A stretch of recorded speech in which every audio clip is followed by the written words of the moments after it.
recomendaciones de otras sociedades de diferentes latitudes, nosotros tenemos una visión en particular y tenemos que adaptar las otras visiones respecto a nuestras realidades. Y de eso se trata, de ser acucioso con nuestra imaginación, con nuestra visión de tratamiento, y qué es lo que vamos a hacer con nuestras pacientes, qué es lo que vamos a hacer con las pacientes con endometriosis en particular.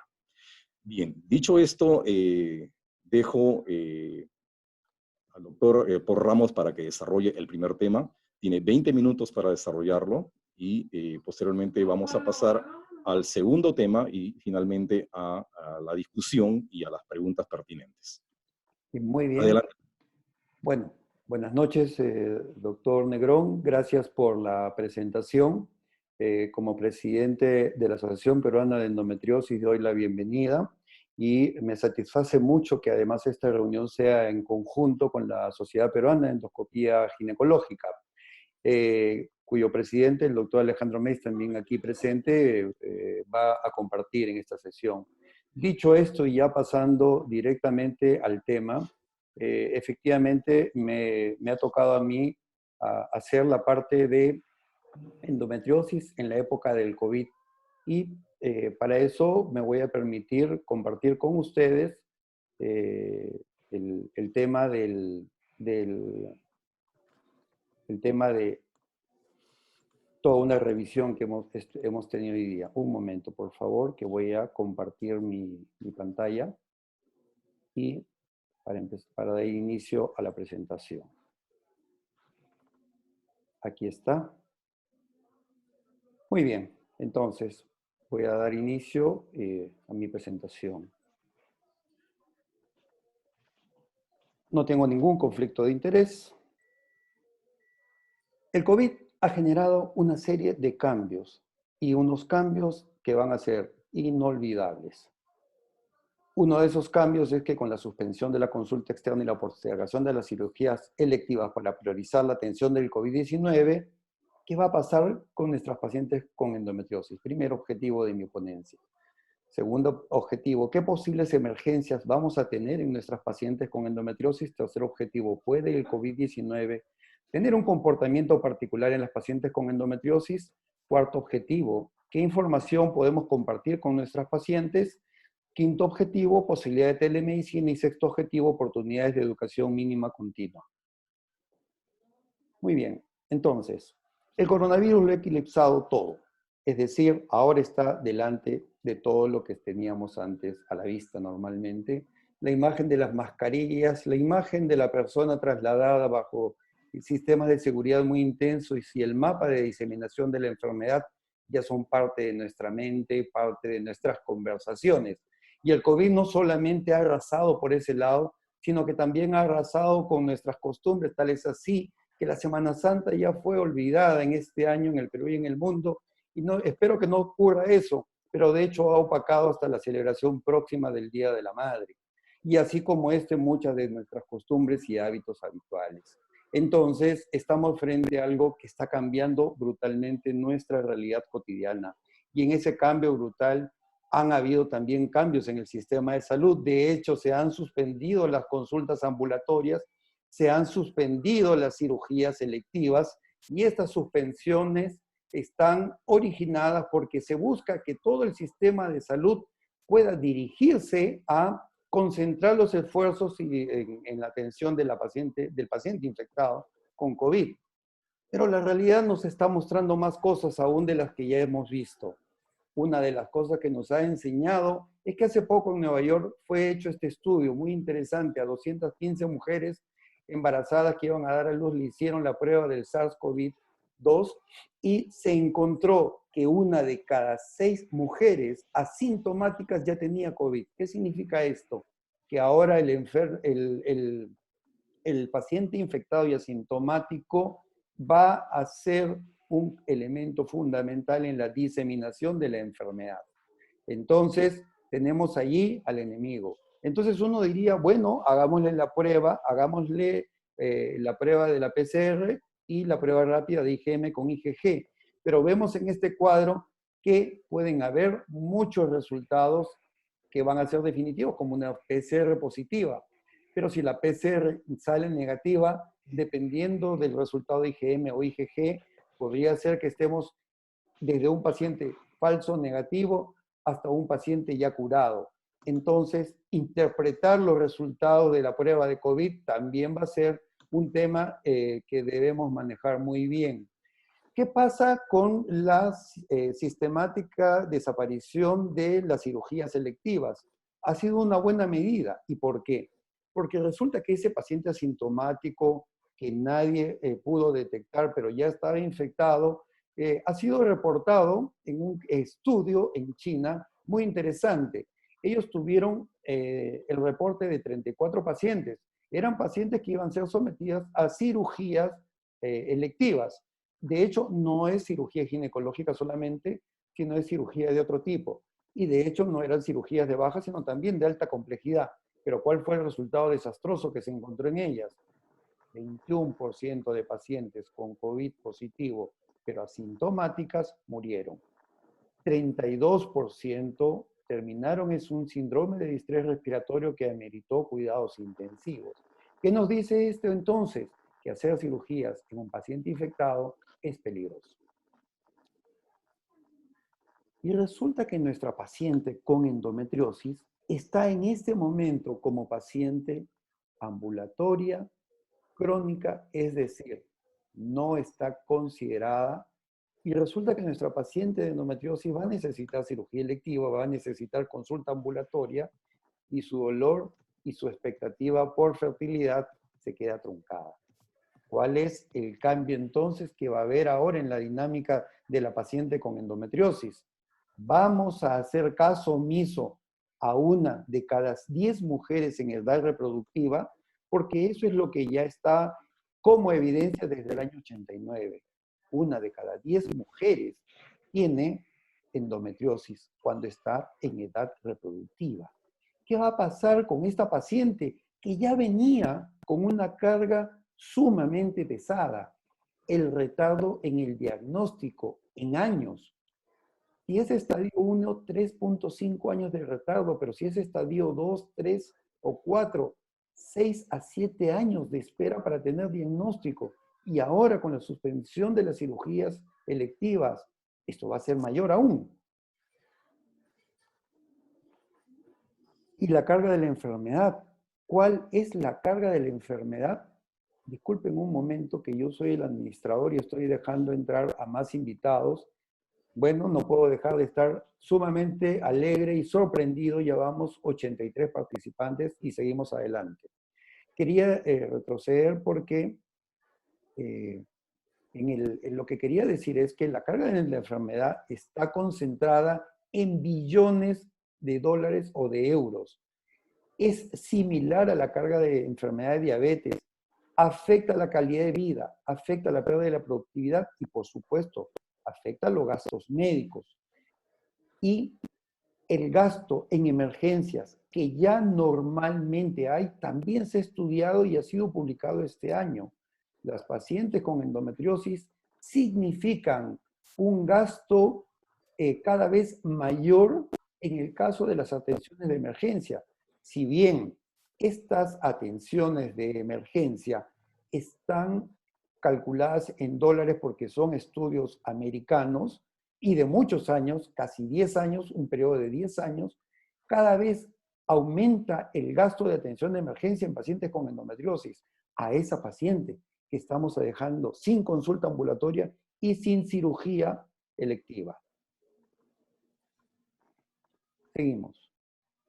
¿Y en qué radica más el gasto de la atención de emergencia de la paciente con endometriosis? Radica en hospitalizaciones, de todas las hospitalizaciones, más o menos el 50% va a terminar además en cirugía.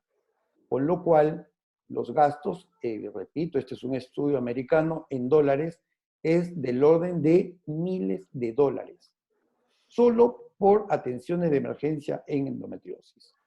¿Cuál es el impacto de este gasto en pacientes según el tiempo que viene demorando su su diagnóstico. Resulta que dependiendo de si la paciente tiene un tiempo de diagnóstico de menos de un año, de 1 a 3 años o de 3 a 5 años, se consume gran cantidad de recursos en consulta ambulatoria, no solamente de ginecología, sino que por los diagnósticos diferenciales que no se hacen a tiempo, esta paciente va pasando de ginecología a urología, a gastroenterología, consume sintomáticos, hospitalizaciones, emergencias y sala de operaciones. A esa paciente es a la que estamos dejando sin atención ambulatoria, sin cirugía electiva.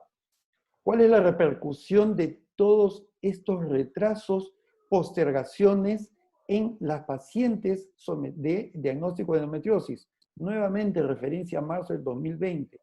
Endometriosis sin percepción negativa de la profesión médica.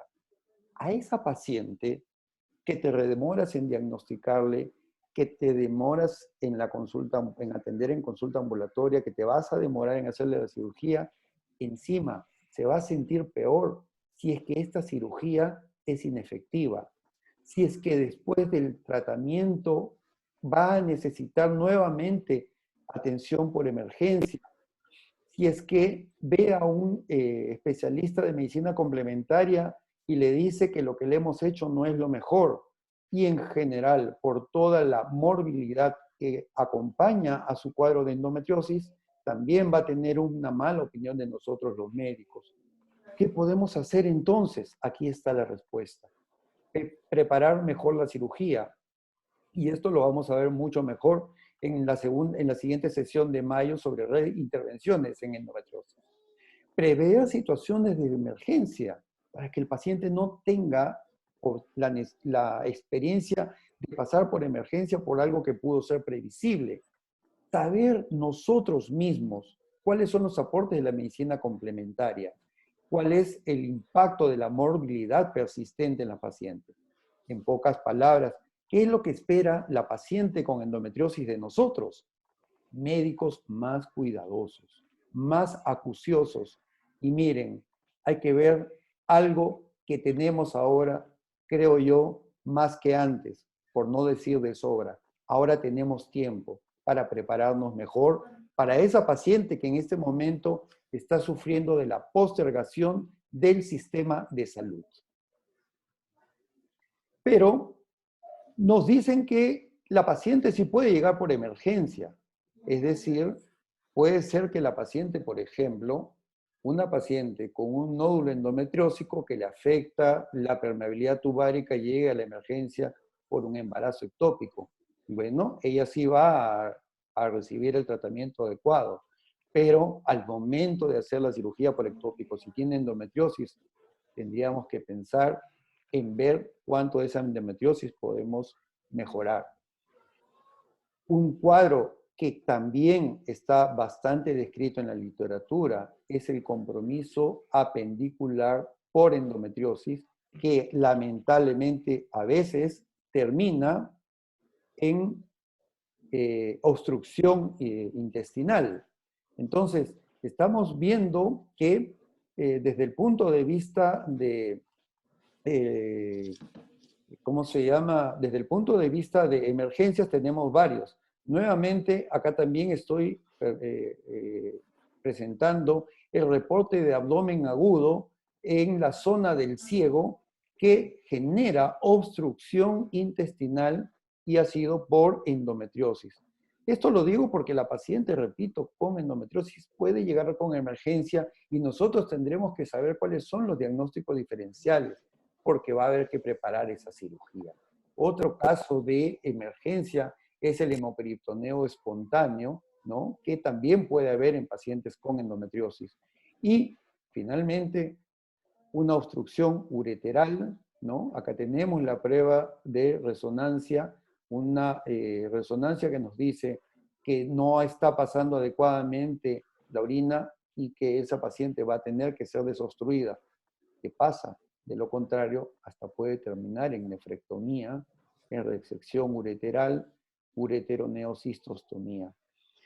He hablado entonces de cuadros de tipo abdomen agudo quirúrgico y que tienen relevancia de tipo emergencia. Esto hay que tenerlo en cuenta para nuestra paciente con endometriosis. Pero resulta que no es una emergencia, pero una paciente que está buscando gestación puede ser que tenga endometriosis profunda, pero su endometriosis profunda no es emergencia y podría ser que ella busque gestación. Esto pasó con esta paciente. Este es un caso en donde se reporta una paciente con endometriosis profunda, logró el embarazo, tuvo aborto espontáneo, luego tuvo hemorragia interna espontánea y finalmente igual tuvo que ser sometida a la cirugía de endometriosis profunda. Este tipo de experiencias vamos a tener nosotros que considerar cómo evitarla. Entonces, esta parte de la descripción del cuadro de endometriosis lo he hecho con la intención de ver cuáles son los casos de emergencia que podrían llegar para endometriosis. Pero quería responder entonces a la siguiente pregunta. Se sabe poco del impacto del coronavirus sobre la mujer con endometriosis y de eso vamos a hablar un poquito también. ¿Aumenta la probabilidad de infección por coronavirus en mujeres con endometriosis? Es cierto que la inmunidad de la mujer con endometriosis está alterada, pero va por el lado de las enfermedades autoinmunes y no por la inmunodeficiencia. Por lo tanto, ante la pregunta de la paciente, ¿hay probabilidad de que yo tenga más riesgo de endometriosis? La respuesta va a ser muy sencilla. No. No hay aumento de riesgo para que contraigas endometriosis. Nuevamente poniéndolos al día, les cuento que llegamos al participante número 100 de este webinar, con lo cual entiendo que por ser Zoom ya no se va a poder permitir más la entrada de nuevos participantes, lo cual para mí es una tristeza que no podamos recibir más gente, pero una gran alegría de ver tanta gente interesada en este tema. Seguimos adelante. ¿La endometriosis puede agravarse por enfermarme con el coronavirus? La respuesta es no. Pero resulta lo siguiente, que nuestras pacientes de endometriosis, muchas de ellas en este momento están bajo el control de anticonceptivo hormonal combinado. ¿Qué pasa si una persona con anticoncepción hormonal, con anticonceptivos combinados, sufre de COVID-19? Como se está reportando recientemente, hay una alteración en la coagulación y por lo tanto es un argumento importante que si una paciente en tratamiento con anticonceptivos hormonales combinados entra a emergencia por endometriosis, va a tener que suspenderse la anticoncepción por combinado y pasar solamente progestágeno. La endometriosis, nuevamente la pregunta, ¿se puede agravar por enfermarme por coronavirus? Dijimos que no, pero ahora estamos educando a nuestros pacientes. Bueno, si tienes alguna comorbilidad, tal vez sí. Y estamos recordando que comorbilidad puede ser hipertensión, diabetes, enfermedad pulmonar obstructiva crónica, cáncer, etc. O algo que para una persona apasionada en endometriosis me sonó increíble que lo tenga que recordar en estos momentos, la endometriosis pulmonar. No han sido pocos los reportes de endometriosis como causa de neumotórax bilateral, inusual, pero posible. Acá vemos en la placa cómo está el neumotórax ocupando ambos hemitórax, y luego de la terapia con la colocación del tubo correspondiente, resuelto el problema. No solamente un neumotórax así de simple, sino un neumotórax catamenial, es decir, neumotórax que coincide con la menstruación. ¿Y qué se encontró en la toracoscopía? Una pérdida una solución de continuidad en el diafragma, ¿no? De tal manera que pasaba el aire del abdomen a la cavidad torácica.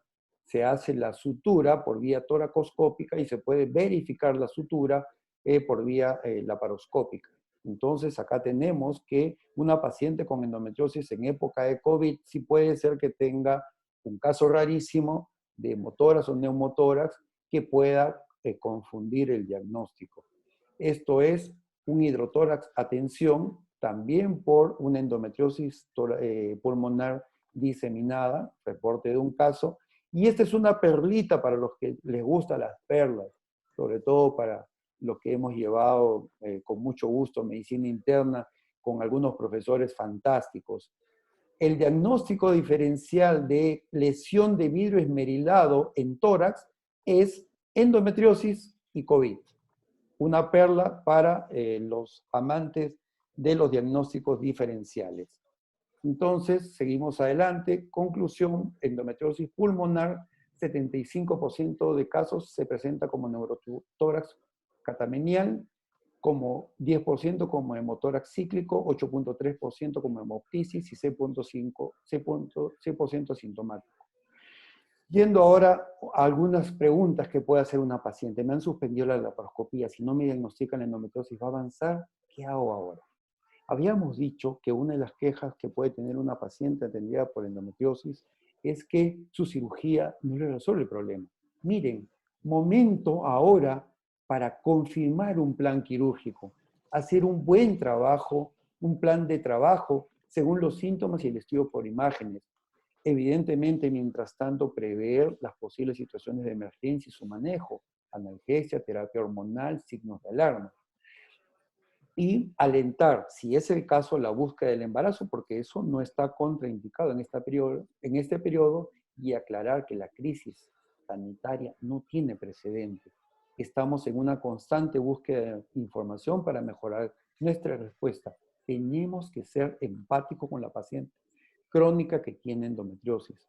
Ella efectivamente se va a sentir muy mal de saber que todo lo que ella esperaba como solución se va a detener. Tenemos ahí a la mano las guías, por ejemplo, de Reino Unido, de cómo puede ella manejar el dolor. No me voy a detener aquí para no afectar con el tiempo que me queda todavía, pero hemos hablado un poco de las situaciones de emergencia, hemos hablado de las situaciones de dolor que puede tener el paciente, y la otra parte de la endometriosis es, tengo endometriosis y me van a hacer tratamiento para quedar embarazada y me han suspendido. ¿Qué hago ahora? Ya es sabido que las instituciones referentes mundiales en tratamiento reproductivo han recomendado iniciar nuevos tratamientos hasta que se levante la alerta. Diferir la transferencia criopreservando ovocitos o embriones en aquellos pacientes que hubieran empezado sus ciclos con anterioridad. Las complicaciones derivadas de la estimulación ovárica en pacientes que hayan tenido contacto con el virus, cuyos síntomas causados por la enfermedad pudieron agravarse, pueden llegar a ser mortales. Por ejemplo, una paciente que la está haciendo estimulación ovárica y hace una hiperestimulación y necesita terapia hospitalaria. Ella puede ser un paciente que, si se enferma con COVID, puede ser algo muy peligroso. Tengo endometriosis y he salido embarazada justo ahora. ¿Corre peligro en mi embarazo? No existe evidencia de transmisión de la madre al feto durante el embarazo. De hecho, acá están las enfermedades que tienen comorbilidad, pero el embarazo, a Dios gracias, no se ha considerado como un factor de riesgo. ¿Cuál es el futuro entonces? ¿Qué nos viene a nosotros? Resulta que ya el Ministerio de Salud tenía una norma técnica de salud en telesalud, cosa que no me voy a detener, pero solamente para que nosotros tengamos en cuenta. La telesalud incluye las consultas a distancia, el monitoreo de pacientes y el almacenamiento y envío de información médica de pacientes. Nosotros estaríamos aquí con nuestras consultas a distancia, podríamos dar indicaciones sobre alivio del dolor, signos de alarma y cuál es el estado de las restricciones sobre las atenciones para pacientes que necesitan consulta ambulatoria y cirugía electiva. El Colegio Médico ya tiene desde hace tiempo un aula virtual de educación médica continua con la cual nosotros vamos a poder también mantenernos actualizados y formándonos permanentemente.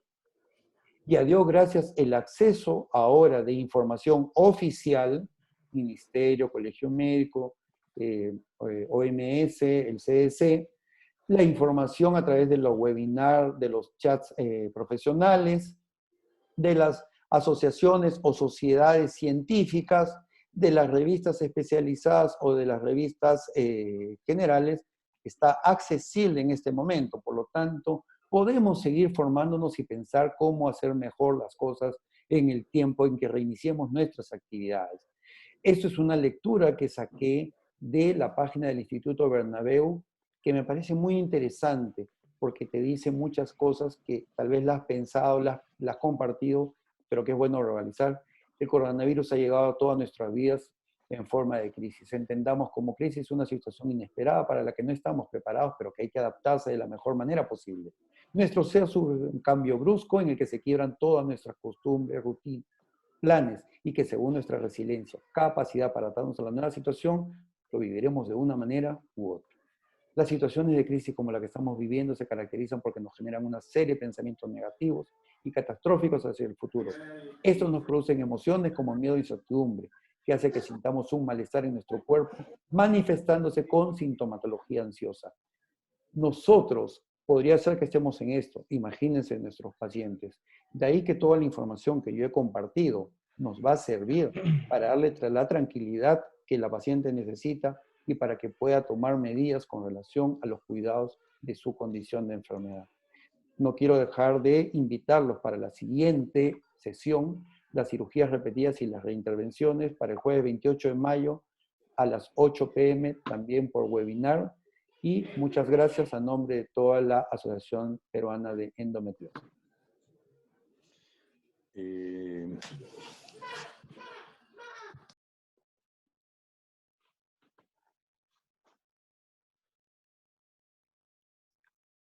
Sí, Pepe.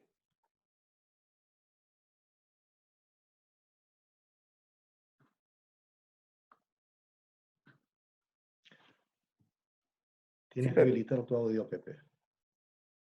Ya está habilitado, Pepe. No, aún no.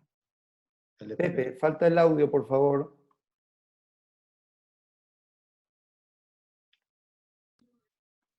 Bien, ahora sí tengo audio. Sí. Perfecto.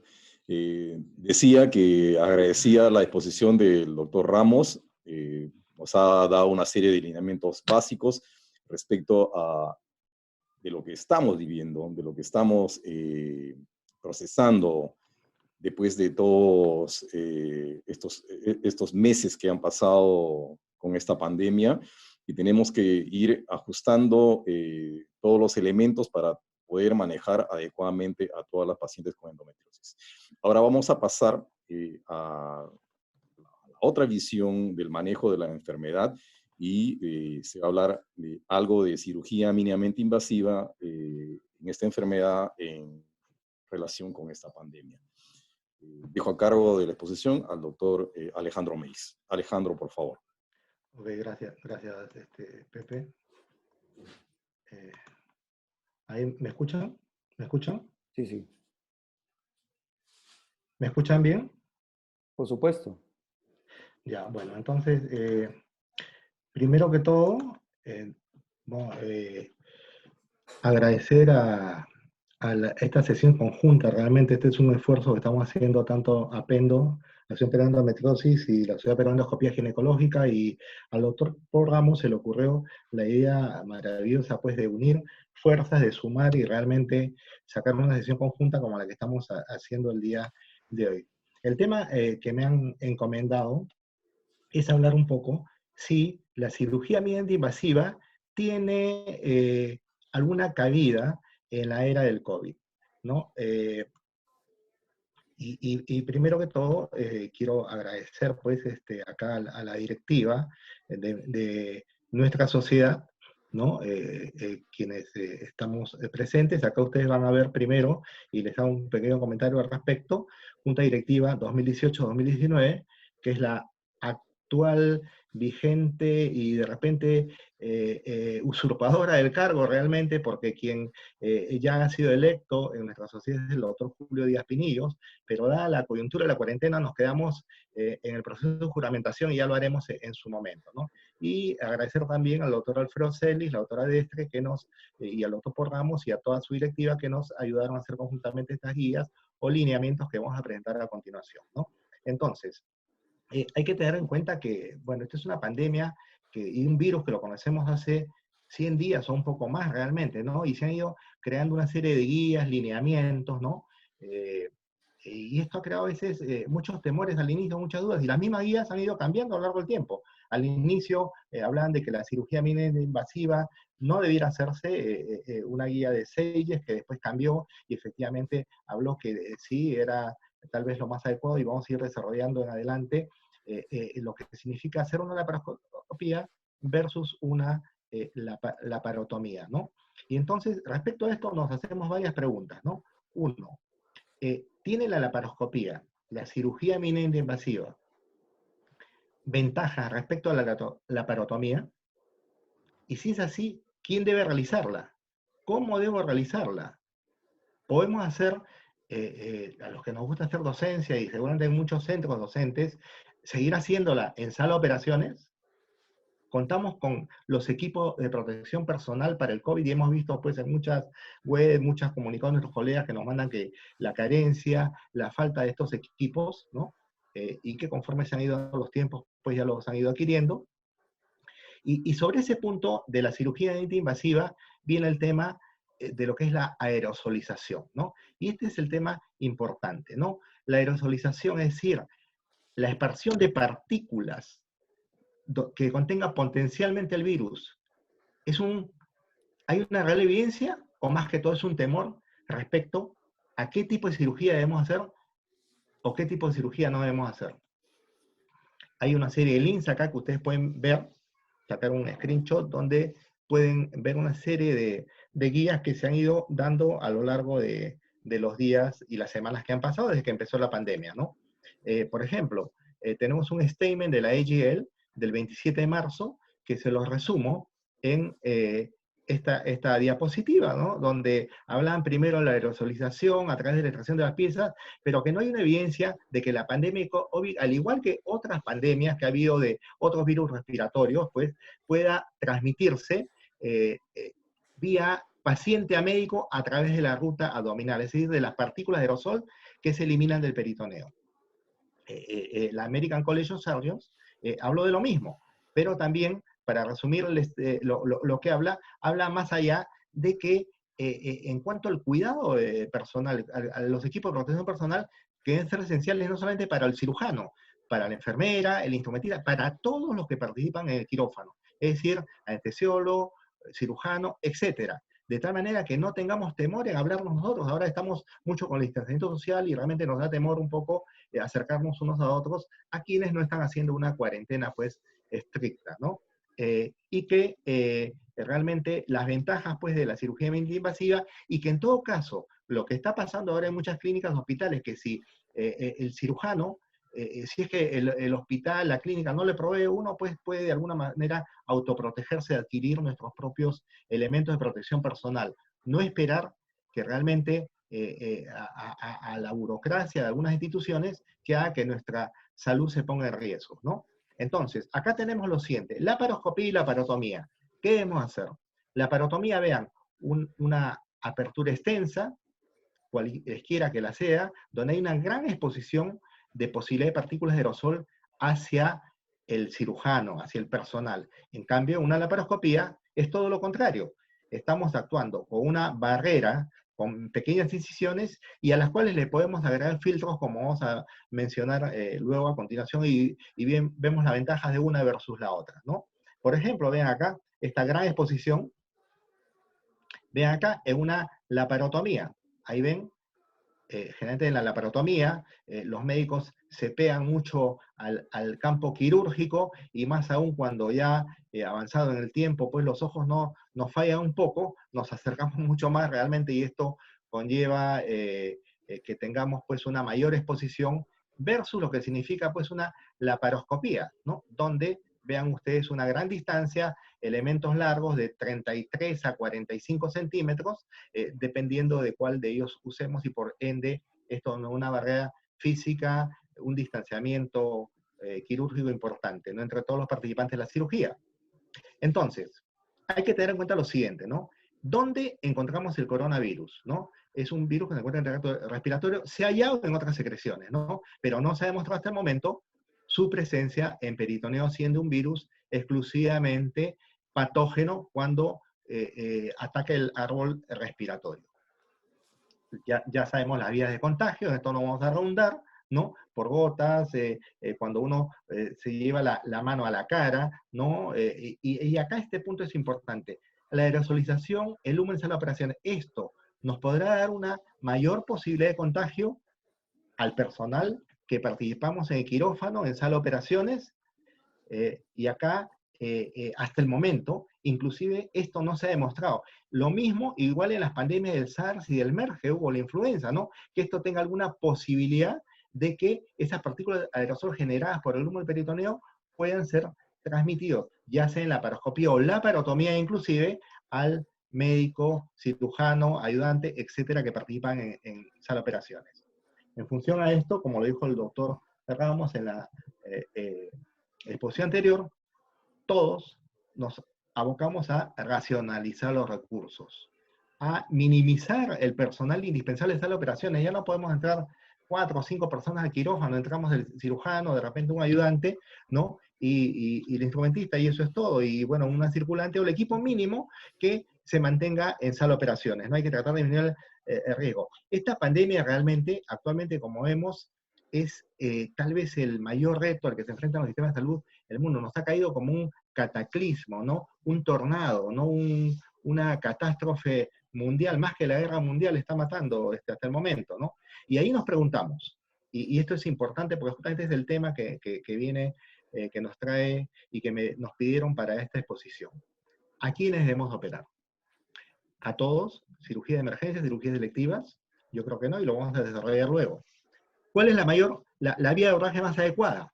Por ejemplo, si vamos a operar un paciente con un embarazo ectópico, la laparoscopía o la laparotomía, ¿qué paciente puedes esperar? Por ejemplo, puedes esperar un paciente que tiene un quiste seroso, que es un quiste simple, que está pedículo torcido. Probablemente no. Puede esperar un endometrioma de 6 centímetros que no tiene mayor sintomatología y que ha sido un hallazgo de un chequeo en consultorio. Yo creo que sí, ¿no? ¿Y hay evidencia científica para tomar decisiones realmente adecuadas? Yo creo que esto va cambiando día a día, definitivamente, ¿no? Cada día nos encontramos con nuevas cosas, aunque ya a la fecha una serie de sociedades han hecho su statement, como dijo el doctor Ramos, y ya estamos prácticamente teniendo casi un consenso en muchas de las actitudes que vamos a tomar en el campo quirúrgico. Por ejemplo, este es un estudio, ¿no? Publicado en el Lancet, ahora en abril 4 del 2020, donde de 34 pacientes, y este lo mencionó por Ramos también, que fueron por diversas cirugías, asintomáticos en el periodo de incubación, porque acá es importante puntualizar, actualmente, y vamos a la realidad nacional, a Perú, todos son potencialmente portadores de COVID, en periodo de incubación, más allá, etc.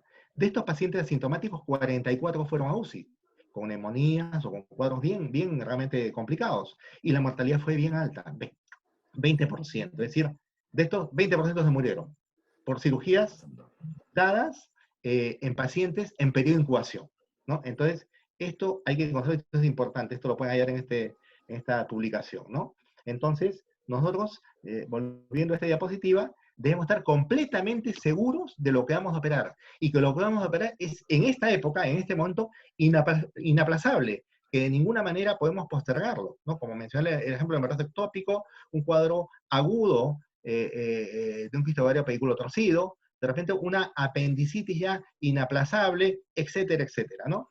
Entonces, debemos hacernos algunas preguntas acá, ¿no? ¿Podemos seguir haciendo la laparoscopía? Yo creo que sí. Vi al inicio de esta pandemia en muchos posts en Facebook y en diversas publicaciones que colegas mencionaban y ponían su foto, decían, bueno, ahora ya se acabó la era de la laparoscopía, ¿no? Entonces yo inmediatamente le mandaba el update de lo que no es exactamente así y de lo que significa más un temor que una realidad, donde podemos estar seguros de que si tomamos toda la previsión del caso, vamos a tener un menor riesgo haciendo una laparoscopía que una laparotomía, ¿no? Vamos a quitar los riesgos. Si convertimos todas nuestras laparoscopías a laparotomía, yo creo que no. Yo creo que no, definitivamente. O sea, esto no cambia la figura de la aerosolización.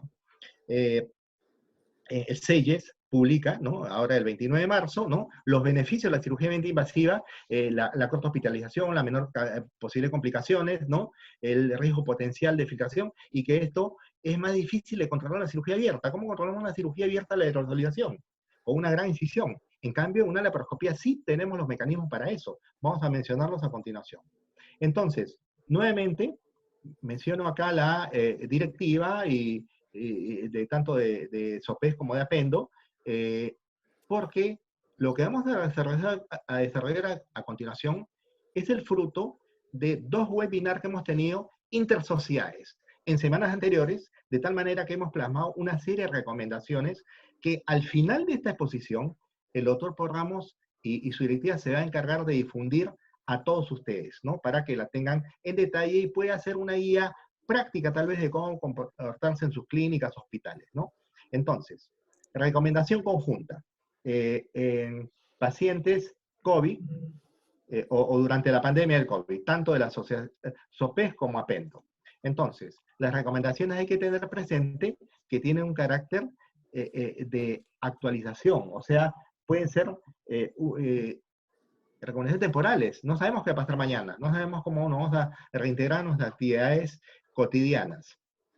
Y acá nos hacíamos algunas preguntas. ¿Cuál es el riesgo del paciente, de la atención paciente asintomático, no? Esto, pues ya hemos mencionado que todo paciente es potencialmente portador de estar en el periodo de incubación y de transmitir el coronavirus, ¿no? De hecho, estamos en esta fase de transmisión donde el papel del portador asintomático es crucial.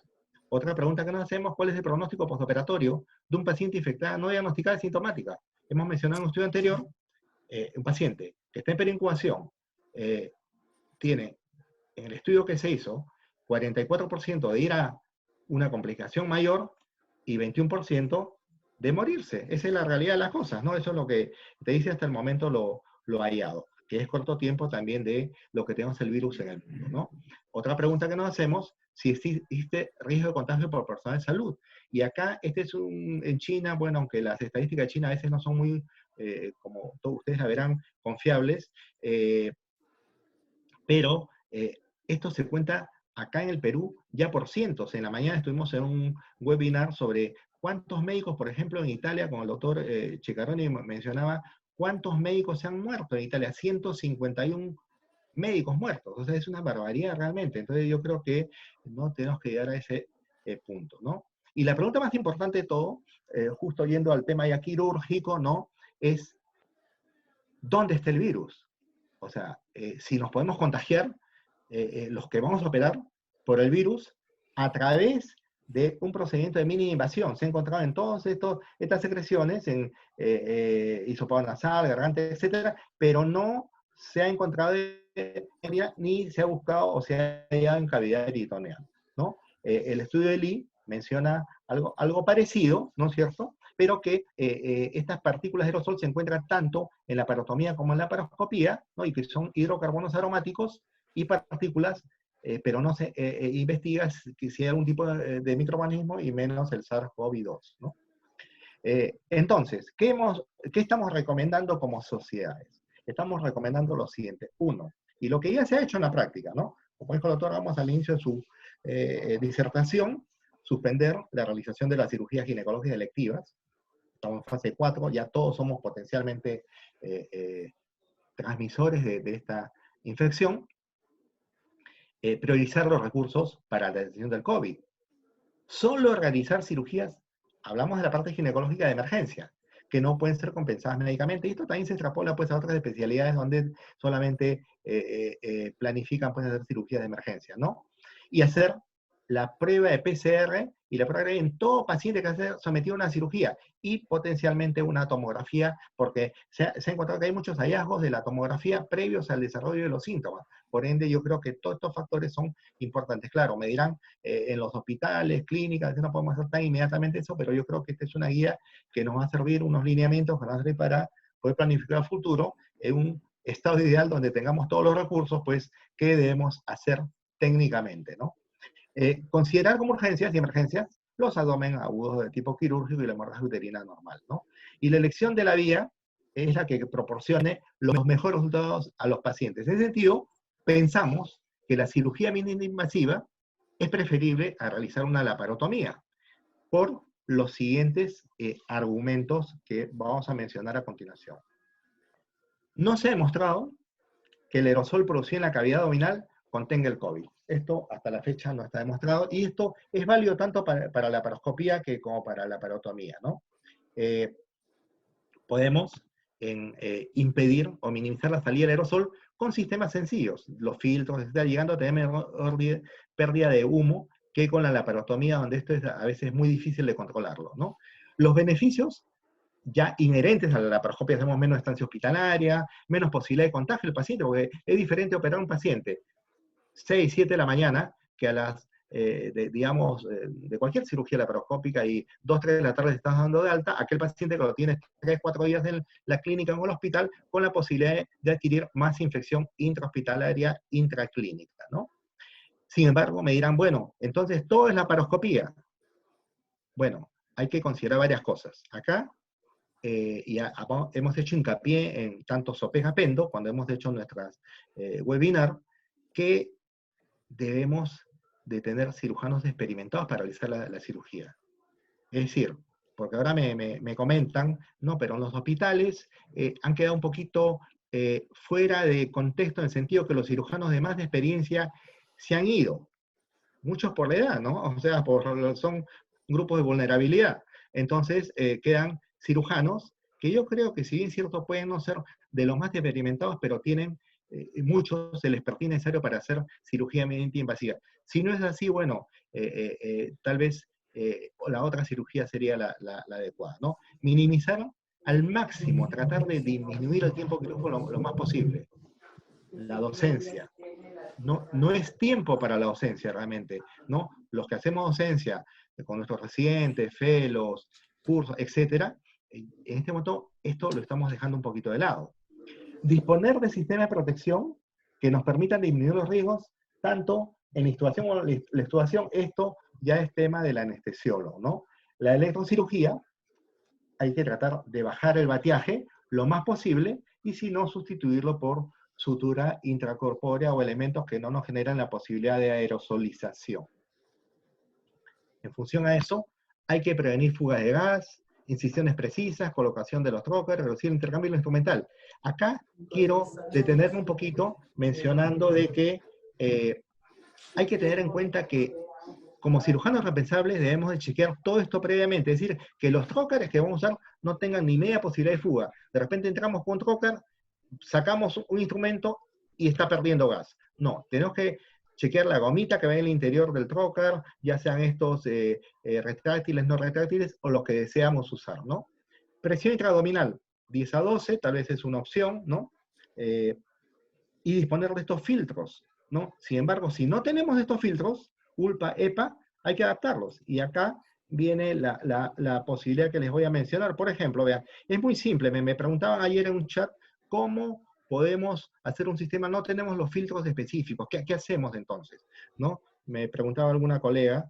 Entonces yo le decía, cuélgate mañana al webinar y vas a ver ahí, pero le mandé el link de todas maneras, ¿no? Entonces acá tenemos, vean, trocar, los filtros HM. Estos son filtros que realmente los usa el anestesiólogo, ¿no? En su proceso de ventilación, que te dan una protección del 99%, ¿no? Tenemos una cánula de succión, y tenemos esta cánula que va a una cánula de aspiración, ¿no? De nebulización, digámoslo así. Y vean cómo se arma el sistema, ¿no? Tenemos conectado esta canulita al filtro, el filtro a esta cánula de succión, y esto va a un sello de agua,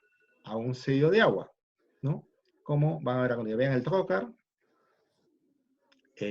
la cánula de nebulización, el filtro, y esto continúa con lo que están viendo a continuación. Y esto termina en el sello de agua. Si queremos, a este frasco le agregamos hipoclorito de sodio o lejía, 1 en 5 o al 20% es la dilución, de tal manera que con eso nos disminuimos la posibilidad de la aerosolización, etcétera, etcétera, sin mucha tecnología, como de manera muy simple, ¿no? Asimismo, hay que tener en cuenta que hay que extraer las piezas operatorias antes del retiro de todo el gas, que la sala de operaciones tenga un adecuado sistema de ventilación, y ahí vemos una complicación, porque todas nuestras salas tienen presión negativa, creo que no. Y sin aire acondicionado, ¿cómo operamos sin aire acondicionado en esta época de calor? Bueno, hay que esperar que pase la pandemia y ya veremos. Pues esto lo resolveremos en adelante, como lo mencionamos, esto va cambiando de día a día, ¿no?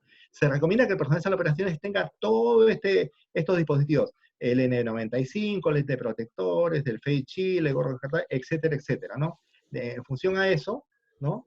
Vemos lo siguiente, vean, los dispositivos para protección respiratoria, ¿no? Tenemos el N95 y acá vamos a pararnos acá, ¿no? En diferenciar las máscaras, las clásicas N95, que son desechables, y aquellas con ser reutilizables. Y todos esos tienen asignado un dispositivo o una estándar de protección de filtración asignada. Estas tienen 10, estas tienen 10, estas 50, y ahorita les menciono la diferencia entre una y otra de ellas, ¿no? Entonces, por ejemplo, vean acá, si seguimos la línea del vídeo, podemos determinar que la desechable, la N95, tiene vamos acá, tiene una eficiencia de 10, ¿no? Y la otra tiene lo mismo. Sin embargo, la diferencia es que esta de acá tiene un filtro interior y toda esta mascarilla puede ser reusable, puede ser lavada, a diferencia de la otra que es descartable, ¿no? Y si vemos más adelante, acá esta otra tiene un factor de protección mayor, así no de 50. La diferencia es que esta tiene plástico adicional que se sella a la cara, a los músculos que menos usamos. Los músculos que más usamos durante la cirugía son estos, ¿no?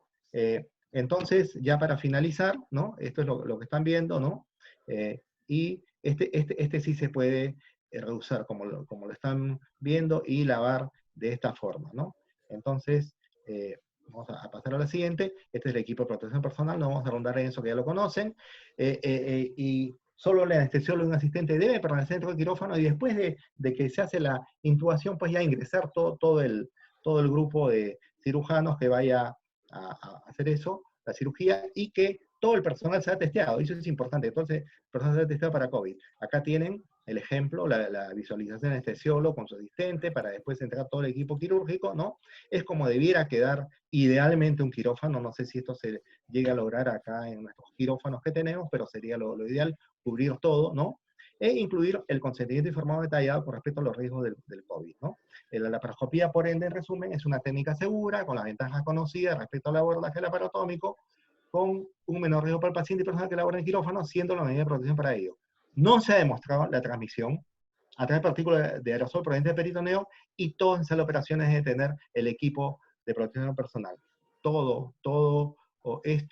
Estas recomendaciones que hacemos están sujetas a revisión y actualización de acuerdo a lo que pase en adelante. No debemos, ¿no?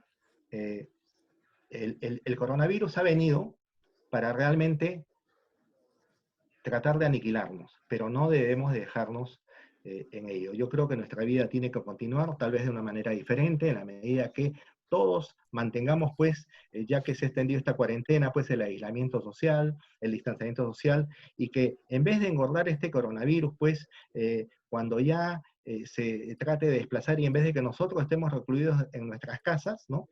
Sea pues el coronavirus, al no encontrar ya dónde transportarse, donde encuentre pues estas soledades de nuestras calles, pueda de alguna manera ser derrotado, pues, y que podamos desaparecer esa posibilidad, pues, de este coronavirus, y que finalmente podamos eliminarlos, esto que ha sido tan catastrófico para toda la humanidad, ¿no? Y de esta manera podamos derrotar al COVID. Muchas gracias, y esto es todo lo que tenía que presentarle, y allá para las preguntas que ustedes vean pertinentes. Dejo de compartir mi pantalla y doctor Negrón, adelante. Muy bien. Muy bien. Gracias, doctor Meis. A medida que van nuestro público virtual haciendo las preguntas pertinentes, yo quisiera hacer un comentario. Se ha expuesto una visión de enfermedad, se ha expuesto la visión en particular de la enfermedad endometriósica, también se ha expuesto la visión de la cirugía mínimamente invasiva. Perfecto, entendible todo. Debemos adaptar debemos adaptarnos a esta nueva circunstancia. Pero hay un tema crucial, el acto quirúrgico no solamente implica al equipo quirúrgico per se, también parte del equipo quirúrgico es el equipo anestesiológico. Entonces, si bien entiendo de que este es un virus que se traduce, se contamina con mucha facilidad por secreciones por vía respiratoria, por aerosoles, por tanto, el personal que más vulnerable, más potencialmente afectado sería el anestesiólogo. Entonces, yo creo que hubiese sido también interesante tener una visión del anestesiólogo respecto de cómo manejar al paciente para el inicio, durante y la posterior término de la anestesia. Perdón. Entonces, sabemos el tremendo ruido que implica la anestesia general, pero ¿qué otras alternativas de anestesia tenemos? ¿No? Yo pienso que la anestesia epidural, la anestesia de conducción con una adecuada relajación podría ser una alternativa racional. El tema es que, por lo menos en mi quehacer diario, no hemos estado habituados a este tipo de utilización de anestesia analgesia. Por tanto, no tengo experiencia para hablar respecto de ello. Probablemente, si alguno de nuestros de nuestros colegas que están en sus laptops en la reunión virtual pueda hacer algún comentario adicional. Pero yo pienso que podría ser una alternativa racional. ¿Cuánto de relajación, cuánto de distensibilidad puedo tener? Yo creo que hay anestesiólogos muy hábiles para dar este tipo de anestesia.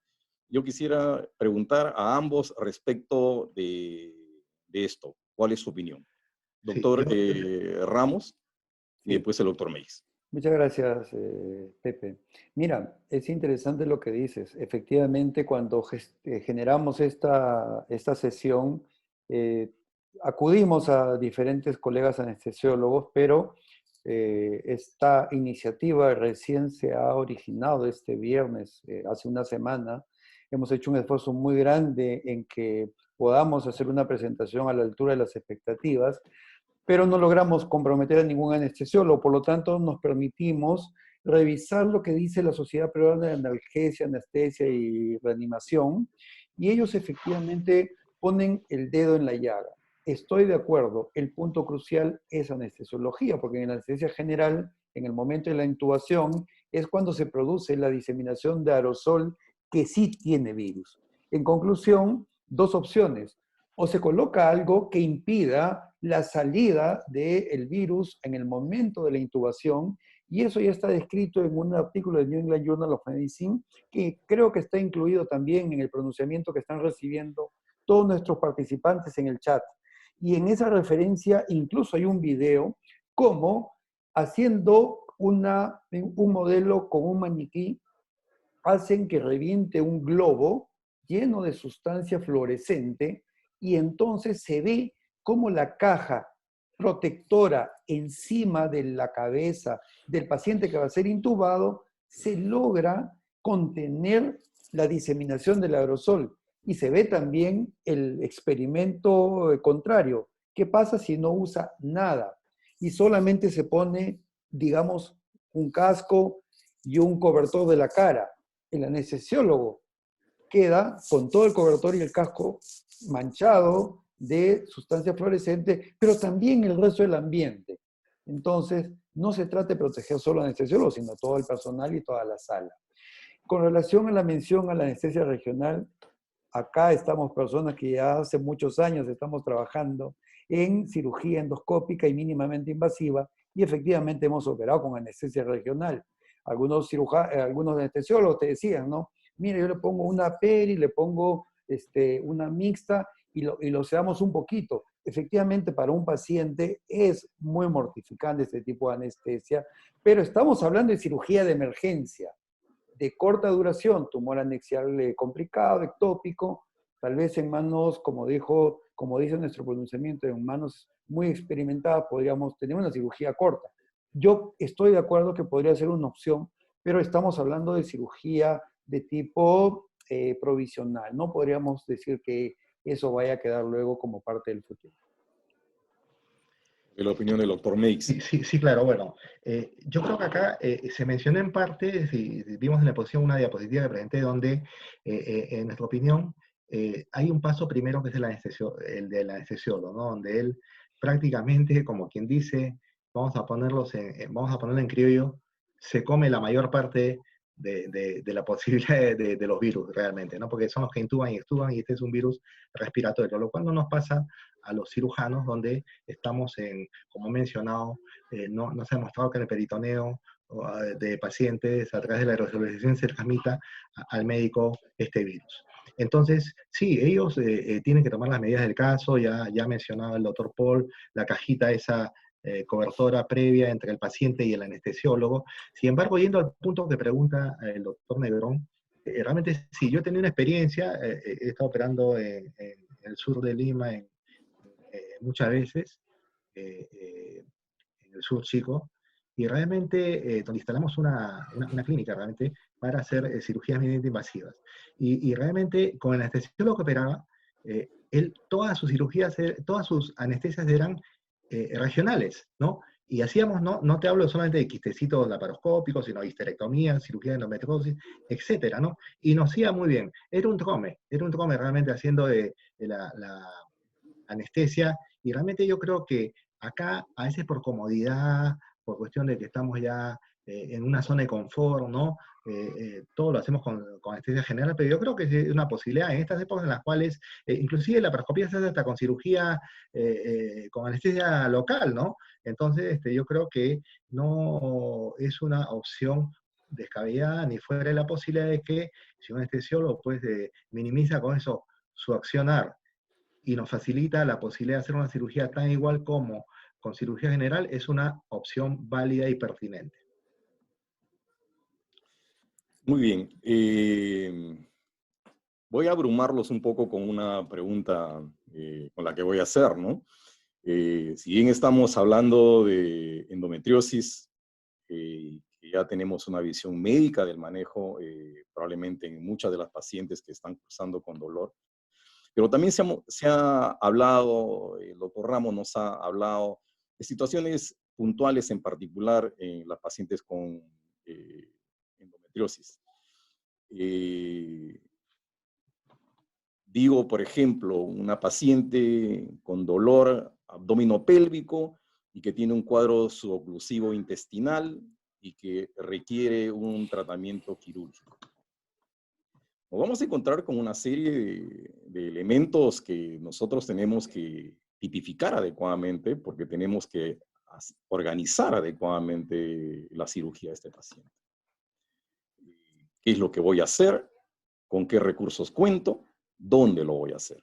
Porque estamos hablando de cirugías muy, muy puntuales, muy específicas y que demandan no solamente experticia, demandan utilización de recursos y demandan tiempo. Hay muchos cirujanos habilísimos que hacen cirugías muy complejas en cortos tiempos, contados con los dedos de la mano. La gran mayoría tiene un promedio de horas muy importante. Y aún así, hay casos complejísimos que realmente requieren eso. Por ejemplo, puedo poner un nódulo que compromete el paracolpium o el parametrio, que compromete uretra. Que hay un compromiso ureteral importante con una ureterohidronefrosis, por tanto, tengo que hacer ureterolisis y probablemente tengo que hacer una parametrectomía. Entonces, ¿es realmente una cirugía de emergencia? ¿Cuánto tiempo puede esperar? ¿Qué es lo que tengo que hacer? Dejo en el aire las preguntas y probablemente alguien de nuestro público virtual puede hacer comentarios a través del chat. Los dejo, a ver, me gustaría saber sus respuestas. Y hacemos un comentario respecto de ello al final. Bueno, permíteme, Paul, contestar eso, ¿no?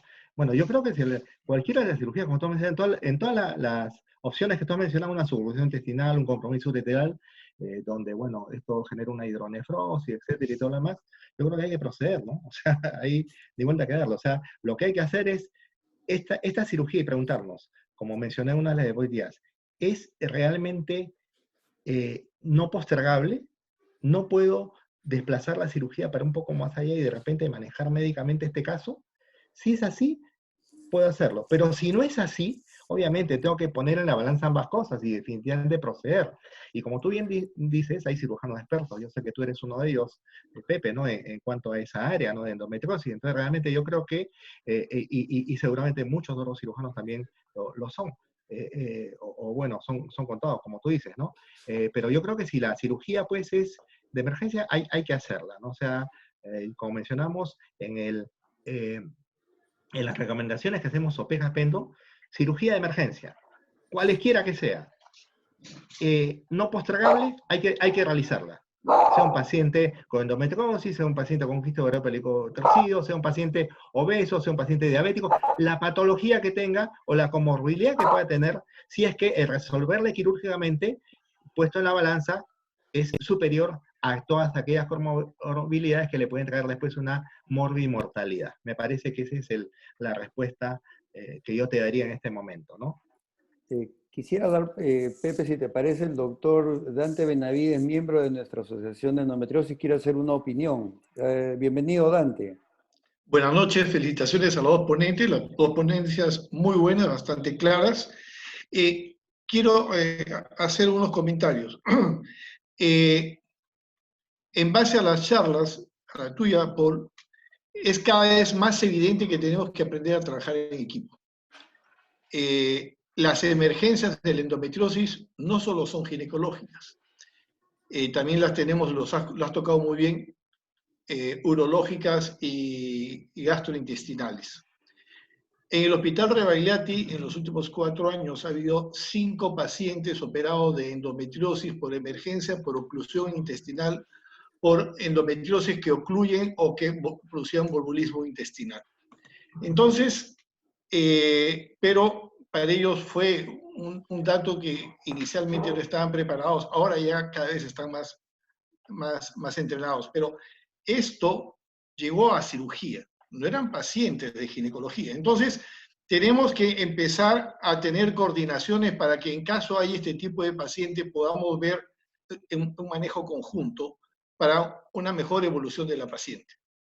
Por otro lado, sí es cierto que se podría hacer cirugía mínimamente invasiva, en estos casos es un caso de emergencia, pero con todas las condiciones del caso, o sea, con filtros y en las condiciones adecuadas. ¿En qué hospitales podemos realizar este tipo de intervenciones? Entonces, como la realidad es una, la realidad hospitalaria es una y la realidad práctica es otra, es que debemos dejar claras, bueno, ¿qué se debe operar? Las emergencias. ¿Por qué? Porque en esta época, sobre todo en la etapa 3 en la que estamos, de gran morbilidad, hay que evitar hasta que los pacientes vayan a los hospitales si es que no es necesario, para evitar la mayor extensión de la enfermedad. Entonces, esto va a persistir un tiempo, pero ya empiezan a ver la apertura tanto en la práctica privada como en la práctica hospitalaria de los pacientes crónicos. Y en endometriosis tenemos pacientes que están recibiendo tratamiento crónico por dolor pélvico o porque estamos manejando médicamente. Entonces, va a tener que establecerse un programa a nivel de consultorios para este tipo de pacientes crónicos, que es algo que también se tiene que manejar. Entonces, yo creo que hay que hacer un manejo hospitalario en base a las condiciones que se tengan, que generalmente va a tener que ser por la laparotomía, y un paciente manejado en condiciones adecuadas. Por lo demás, felicitaciones a ambos exponentes. Gracias.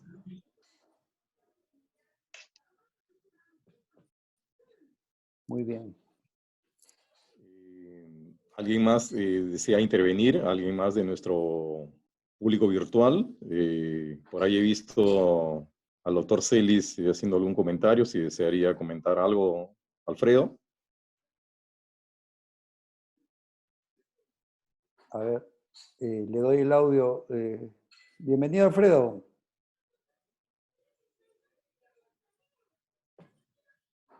¿Ya? ¿Se me escucha? Sí, por supuesto. Bienvenido. Nuevamente, reiterar mi felicitación a los dos ponentes, me parecieron dos excelentes presentaciones. En el caso planteado por el doctor Negrón, que me parece muy interesante, en primer lugar consideraría que no es una emergencia, pero podría ser en el caso de que tenga un dolor sumamente agudo que no soporte el tratamiento médico. Acá lo que se podría hacer, lo que he planteado en el chat, si es que se puede, si es que es posible y si hay la sospecha de que pueda la paciente estar indicada a hacer una prueba rápida y una prueba molecular. Si la prueba molecular es negativa y la prueba rápida es positiva, se considera que esta paciente ya no está en condición de ser infectada, que ya tuvo la infección y podría operarse sin ningún problema y sin ninguna medida de protección personal. Si no hubiera la posibilidad de hacerse esto, otra de las alternativas que se plantea es un periodo de ventana de 2 a 3 semanas para observar a esta paciente, darle tratamiento médico durante ese tiempo y después poder operarla. Serían las alternativas que podrían hacerse en este caso.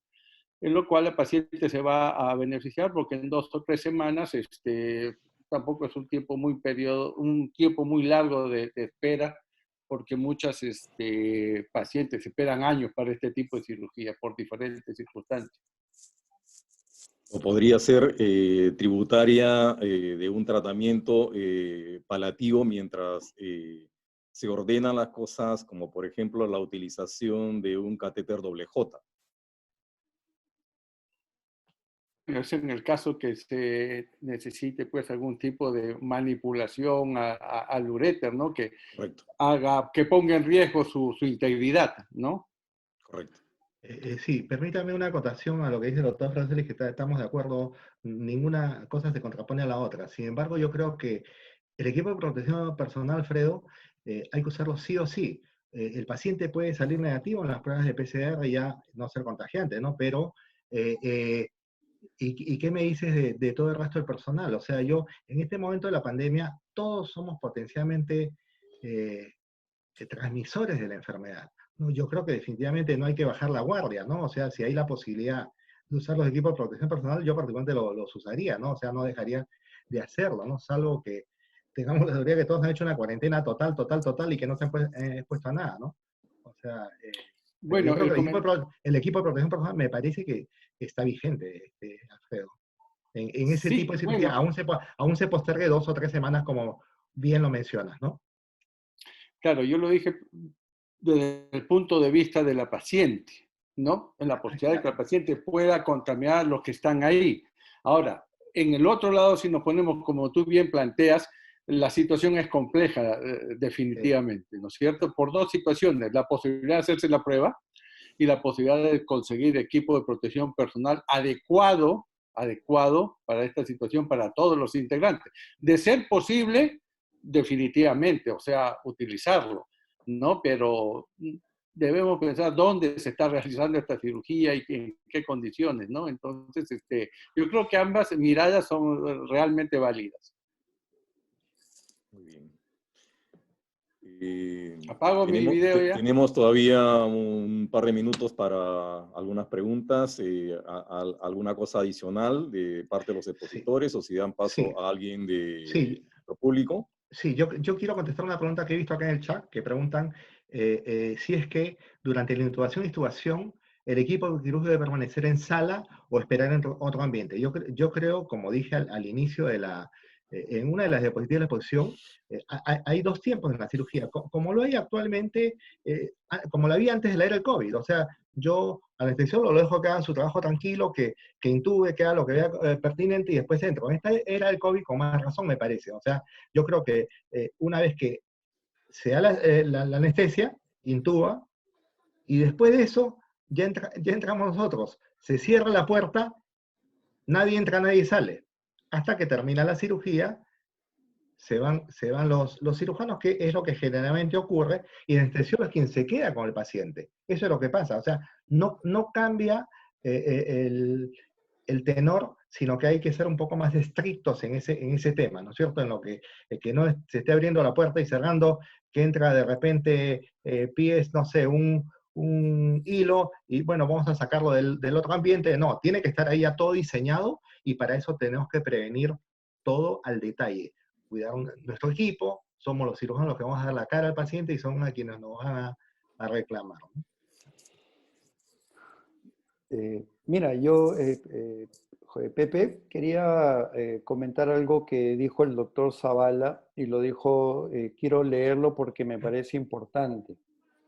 Buena parte de lo que están exponiendo hoy, la próxima semana probablemente ya no sea cierto la próxima semana o el siguiente mes. Esta es una enfermedad inédita y se pueden hacer muy pocas conclusiones debido a que las investigaciones son con muy poca casuística o serie de casos solo anecdóticos. Una precisión allí. Es cierto, todo lo que está saliendo de COVID-19 son publicaciones de solo 100 días. Es decir, no hay medicina basada en evidencias.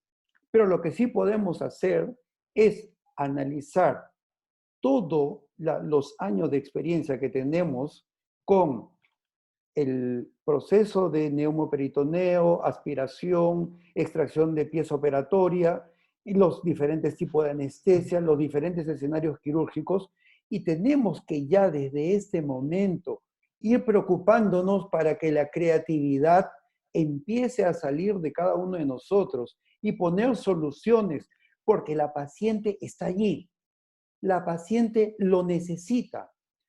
Hay cuántas pacientes de 18, 19 años, quiste a pedículo torcido, ya con la parotomía. ¿Eso les parece que debemos seguir observándolo y no dar soluciones? Yo no estoy de acuerdo. Una paciente como la que dice el doctor Negrón, que tiene un compromiso extenso y probablemente ha esperado mucho y está preparada para ser sometida a una cirugía, a ella hay que darle la solución. Es cierto que no todo es COVID tampoco. Tenemos años de experiencia en cirugía laparoscópica, endoscópica, mínimamente invasiva. Tenemos que hacer que el cuerpo de información que está llegando sobre COVID lo adaptemos sobre lo otro y adaptemos ambas cosas para el bien del paciente. También me encantó el comentario que dijo el doctor Benavides, que tenemos que aprender a trabajar en equipo. La declaración que ya he hecho colgar en el chat de miembros de Apendo y que espero que también sea colgado en este momento en miembros de SOPEG, es un esfuerzo que efectivamente sabemos que tiene un carácter temporal, pero ya está generando en nosotros el deseo de solución. Y ese es parte del mensaje de esta sesión de hoy día. Muy bien. Creo que no va a haber más preguntas y ya he hecho todos los comentarios. Terminamos la sesión. Quiero felicitar a ambos expositores. Han sido exposiciones muy ilustrativas. Los mensajes han sido muy claros. Si bien todo esto es cambiante día a día, por lo menos ha servido para sentar algunos parámetros y alguna visión de cómo tenemos que actuar ante nuestros pacientes. Muchas gracias, doctor Ramos, muchas gracias, doctor Meis, por su colaboración. Y nos vemos en la sesión de mayo. Buenas noches. Buenas noches. Buenas noches.